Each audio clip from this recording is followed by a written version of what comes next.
I met Anthony on Mother's Day, 2013 at my mother's church. And honestly, it felt like something out of a fairy tale.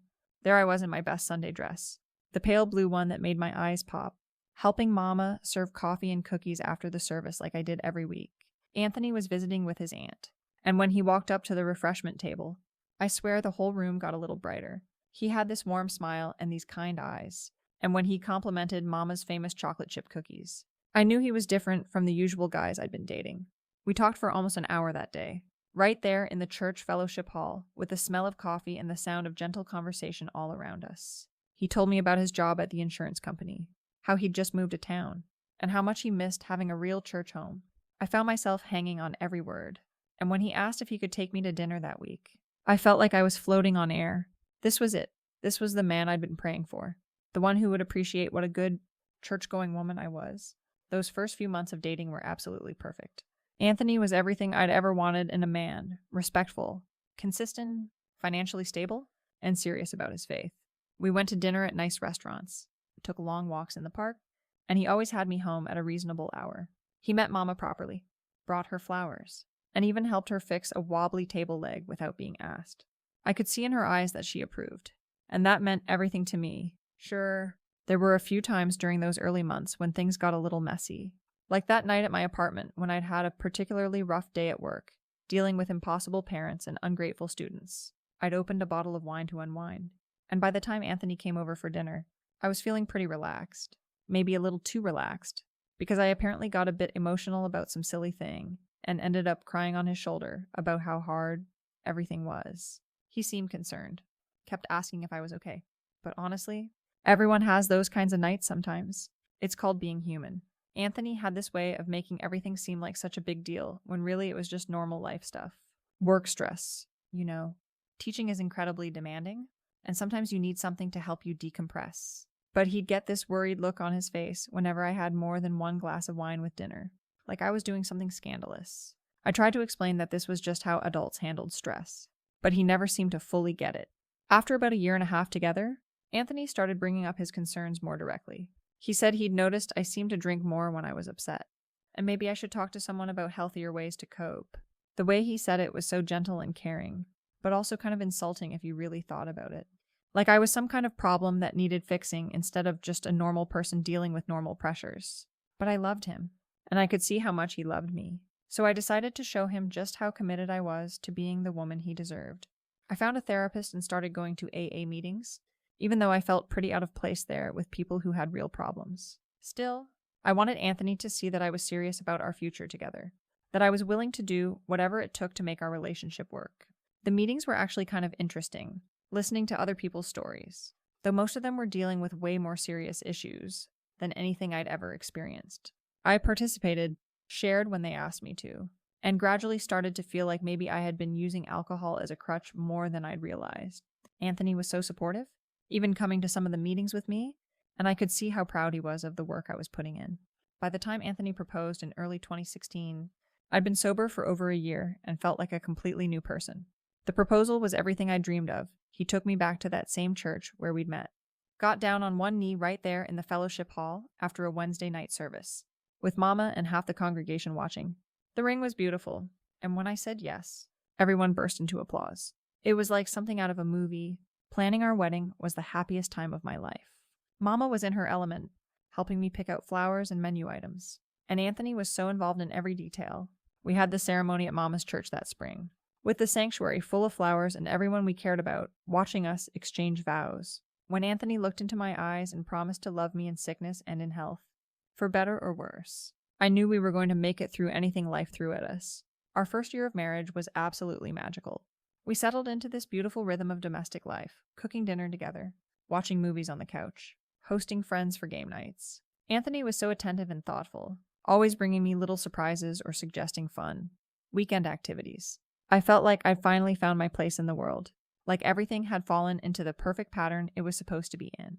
We both worked hard during the day and came home to each other every evening, sharing stories about our jobs and making plans for the future. Anthony talked about maybe buying a house in a few years, and I loved imagining us in our own place, with a big kitchen and a garden. Everything felt possible and bright and exactly right. But somewhere around late 2018, things started to feel different. Not bad. Exactly. Just heavier somehow. Work was getting more stressful. The school district kept piling on new requirements and responsibilities without any additional support or resources. The kids seemed more difficult than they used to be. The parents more demanding and critical. I'd come home exhausted and overwhelmed. And Anthony would try to be supportive, but he didn't really understand what it was like to be responsible for other people's children all day long. I started having trouble sleeping, lying awake at night, thinking about all the things I had to deal with the next day. My anxiety was through the roof, and I felt like I was constantly on edge. One evening, I found myself looking at the wine rack in our kitchen and thinking about how nice it would be to just have one small glass to help me relax. Just something to take the edge off so I could actually enjoy my evening with my husband instead of being a stressed out mess. One glass turned into occasionally having wine with dinner, which seemed perfectly normal and reasonable. Anthony noticed, of course, because he notices everything. But I explained that this wasn't like before. This was just normal adult behavior, having a glass of wine with dinner like millions of people do every single day. I wasn't getting drunk or emotional or causing problems. I was just trying to manage my stress in a healthy, moderate way. But Anthony couldn't seem to let it go. He'd watch me pour my wine, get that same worried look on his face, and I could feel his judgment even when he wasn't saying anything. It was exhausting being monitored all the time, like I was some kind of recovering addict instead of just his wife trying to cope with a demanding job. The situation got worse when I took the school bus driving position to make some extra money. The pay was decent, and it seemed like easier work than classroom teaching. But dealing with dozens of screaming kids twice a day while navigating traffic and trying to keep everyone safe was incredibly stressful. Some of these kids had no respect, no discipline from home, and their parents were even worse when there were problems. I started keeping those little airplane bottles in my purse, just for emergencies when the stress got to be too much. Just a tiny bit to steady my nerves before the afternoon route. Nothing that would actually impair my driving or put anyone in danger. I was still completely functional and responsible. It's not like I was stumbling around drunk. But Anthony found the bottles one day when he was looking for gum in my purse. And you would have thought he'd discovered I was running a drug cartel. The way he looked at me, the disappointment and fear in his eyes, made me feel like a criminal.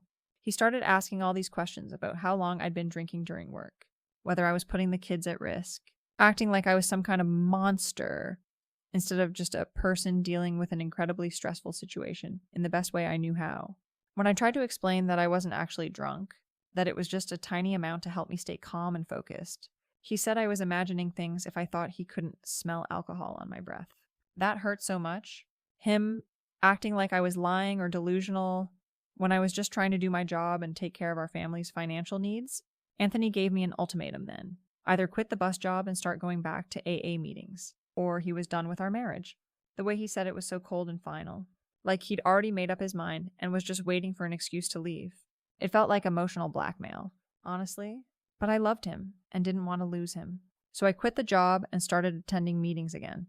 Going back to AA felt humiliating, like admitting I was broken, when really I'd just been struggling with normal life stress, like everyone does. But I went through the motions, said the right things, and tried to convince Anthony that everything was fine now. He seemed satisfied with my compliance, but I couldn't shake the feeling that he was just waiting for me to mess up again, so he could feel justified in whatever he was planning. Things were tense between us for a while after that.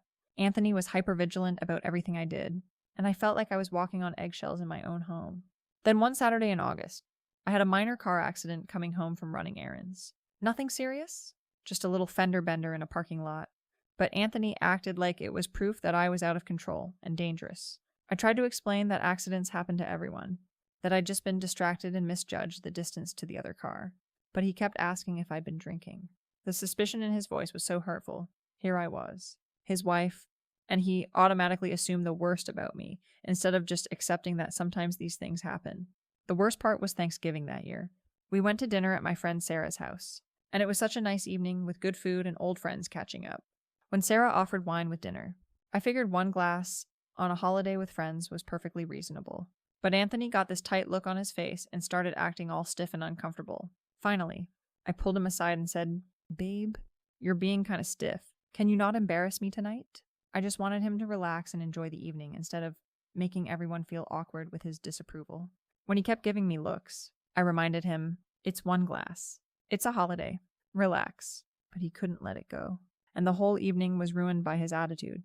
I felt so humiliated in front of my friends. like he was treating me like a child who couldn't be trusted to make her own decisions.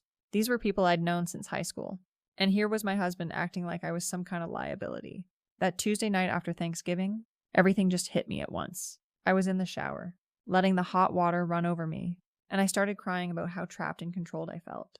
Here I was, a grown woman, and I couldn't even have a glass of wine with dinner without my husband acting like I was committing some terrible crime.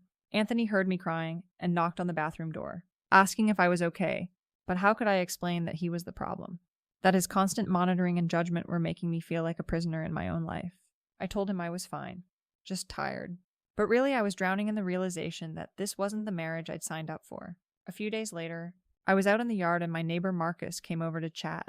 He was going through his own rough patch with his marriage, and we ended up talking for a long time about how hard it is when you feel like your spouse doesn't really understand you. Marcus was so easy to talk to, so sympathetic about what I was dealing with. And when he invited me over for a drink later that week, it felt like exactly what I needed. Marcus's house was so relaxed and comfortable, nothing like the tense atmosphere I'd been living in. We talked about everything, our jobs, our marriages, our dreams that seemed to be getting smaller and smaller as we got older. He actually listened to me, didn't judge me for wanting to have a normal adult conversation over a glass of wine. For the first time in months, I felt like myself again. One thing led to another over the next few weeks. It wasn't planned or calculated. It just happened naturally, between two people who understood each other and needed comfort. Marcus made me feel appreciated and desired in a way I hadn't felt in so long. With him, I wasn't a problem to be managed or a project to be fixed. I was just a woman worthy of attention and affection. I knew it was complicated, but honestly, these things happen in marriages all the time. People go through rough patches. Sometimes they find comfort outside their marriage, and then they work things out and move on. It's just part of life, part of being human and imperfect, and trying to find happiness where you can. But Anthony had to come home early that Friday afternoon. Had to walk right into Marcus's house like he owned the place, and ruin everything. Marcus practically ran out the back door, leaving me to face Anthony's rage alone.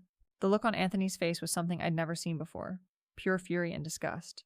Like I was the most horrible person he'd ever encountered. I tried to explain that I didn't even know how it had happened. That Marcus and I had just been hanging out and had a drink, and one thing led to another. These situations are complicated, and it's not like I'd set out to hurt anyone. But Anthony wouldn't listen to reason. When I tried to help him understand that everyone cheats and that it's just something couples go through, he looked at me like I was speaking a foreign language. I reminded him that people mess up. But people who made vows in a church don't just throw in the towel when things get difficult. That's what marriage is supposed to be about. Forgiveness and working through problems together. But Anthony was beyond reasoning with. He started shouting and slamming doors, acting like a complete maniac, telling me I'd made my bed and could lie in it. Then he started throwing clothes into a suitcase like he was planning to leave me over this one mistake. This one moment of human weakness. I couldn't believe he was serious. This was Anthony, my steady, patient husband who'd always been there for me, but he packed that bag and walked out the door like our 3 years of marriage meant nothing to him.